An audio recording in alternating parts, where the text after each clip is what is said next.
Gary, how'd you meet Richard Hart? And then Miguel, how'd you meet Richard Hart? Yeah, for Real quick, Gary. So I was in the startup culture in 2014 to 17, somewhere in there, 2014, 17, running a house, basically 15 people to 20 people in a dormitory.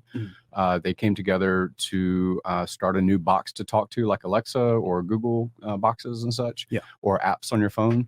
That was all of my friend circle. And so that made me a risk taker because I would speculate on their company or their idea or that founder or whatever it would be, in real estate as well. Later, when 17 came around, it was the first time that I heard of Bitcoin or of cryptocurrency or anything like that. So I went through the 17 bull bust, you know, basically into 18.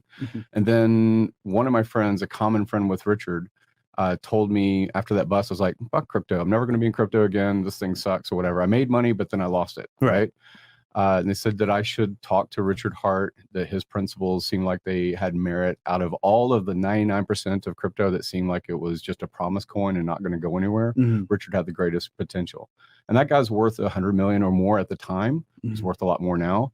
If you've gone to the United States Postal Service website, basically his company developed that. So he was in government contracting and things like that. Oh, wow. And so I trusted his reference. And that's the first time I ever even Googled for this guy's name.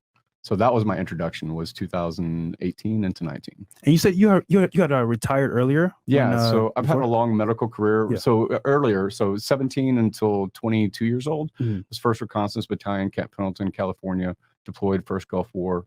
I was within the first 500 people in country when Saddam invaded Kuwait. Thank you for your service, bro. So I did all that stuff. Thank you. So I did all that stuff as a special forces medic then. But then I pivoted because I want to be more medicine. I want to be more diagnostics, clean medicine kind of stuff.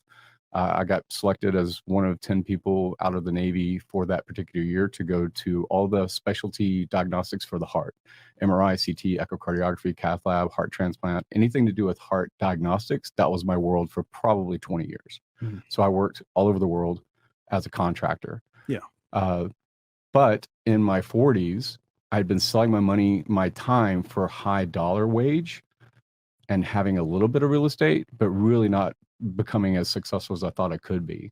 So that's when I started businesses. And that's one of the things that Richard really talks about is how can you scale? You can't scale your time. You're only going to have 168 hours a week. That's all you're going to have. So how do you scale that? So like I said, my introduction really started with startup culture as far as like businesses and investing and speculating, VC stuff, and then later pivoted into cryptocurrency.